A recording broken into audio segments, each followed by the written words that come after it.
दोस्तों नमस्कार। मैं doctor Praveen Kumar, nice medical institute and nice electro homeopathy चिकित्सालय बरेली से। दोस्तों आज हम आप लोग के लिए जो वीडियो लेकर के आए हैं उसमें आज हम जो बात करेंगे वो पित्त यानी कि पित्त की पथरी पर दोस्तों बात करेंगे। पित्त की जो पथरी है वो बनती क्यों है, कैसे बनती है और उस पथरी को इलेक्ट्रो-होम्योपैथी की दवाओं से खत्म कैसे कर सकते हैं, पित्त की पथरी से निजात कैसे मिल सकती है।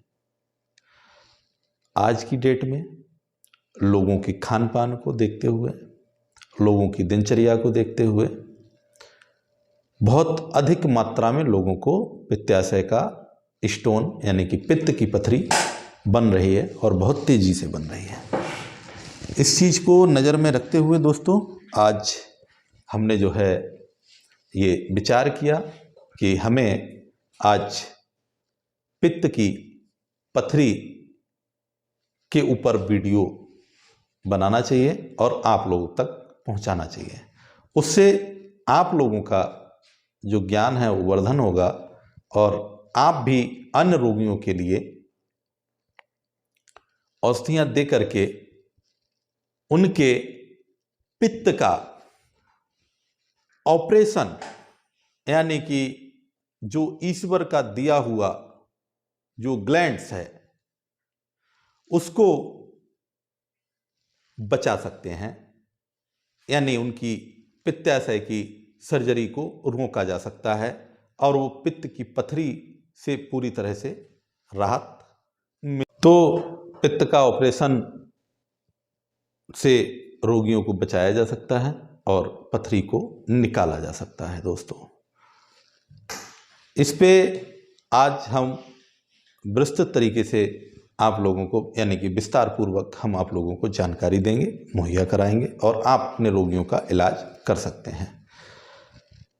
पित्त की पथरी के इलाज के साथ साथ हमें उन रोगियों के पूरे खान पान को बदलना होगा, इस चीज़ का भी हमें विशेष ध्यान रखना है।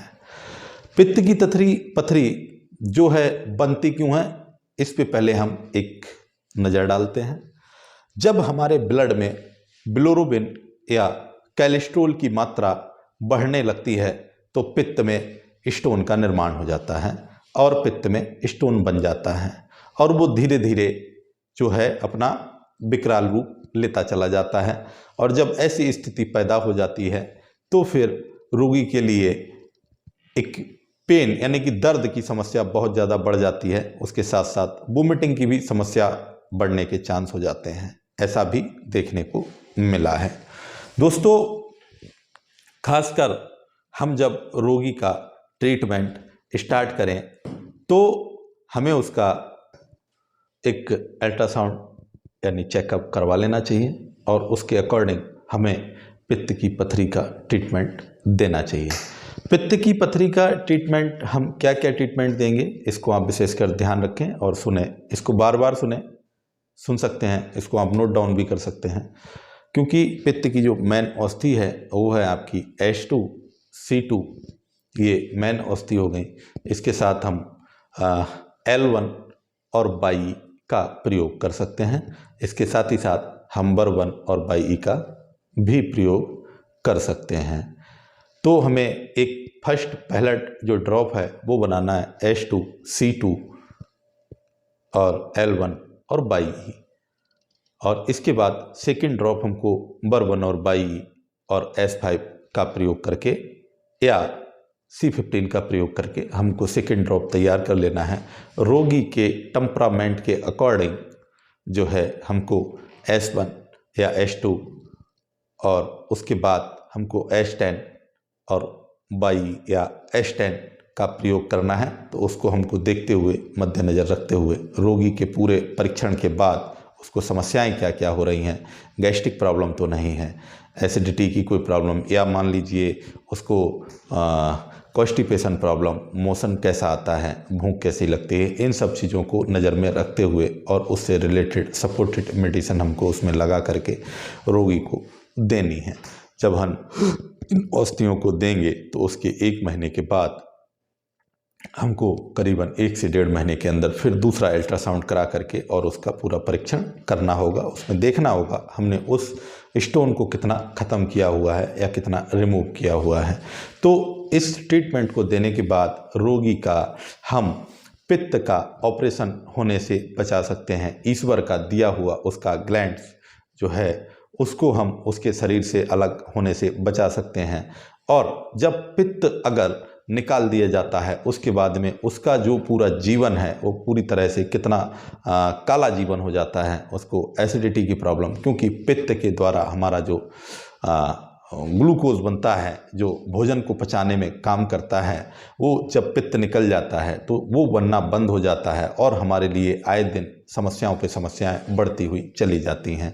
तो हमें विशेष ध्यान रखना है कि ऐसे रोगियों का ट्रीटमेंट करना है और उनके ग्लैंड्स को बचाना है और उनकी सर्जरी होने से हमको रोकने में हम मदद करेंगे और वो फिर एक स्वस्थ व्यक्ति की तरह अपना जीवन जी सकेंगे। अगर पित्त निकल जाता है तो उनका एक जीवन जो है वो पूरा अंधेरमय हो जाता है, खाने पीने का और इन सब चीज़ों की उनकी बहुत ज़्यादा दिक्कतें उनको पैदा हो जाती हैं। दोस्तों, इसी के साथ हम अपनी आप लोगों को बता दें कि जिन लोगों ने अभी तक हमारे चैनल नाइस मेडिकल इंस्टीट्यूट को सब्सक्राइब नहीं किया है, आप लोग चैनल को सब्सक्राइब कर सकते हैं, करें और हमारे चैनल को और हमारे वीडियो को आप अधिक से अधिक इलेक्ट्रो होम्योपैथी चिकित्सकों में शेयर करें और इसको सब्सक्राइब करें। इसको सब्सक्राइब करना ना भूलें। इसी के साथ हम आपको अगली वीडियो अगले क्लास में फिर मिलेंगे। और दोस्तों, इसी के साथ मैं आपको बता दूं कि हमारी एक क्लास चलती है जो 8 से 9 सोमवार से शनिवार तक प्रतिदिन चलती है, 8 बजे से 9 बजे तक। वो आप जाकर के डिस्क्रिप्शन में चेक कर सकते हैं, उसको दिया हुआ है और आप लोग जो हैं हमारे क्लास से भी जुड़ सकते हैं। इसके साथ ही साथ हम नए वीडियो नए क्लास में आपको दोबारा फिर मिलेंगे।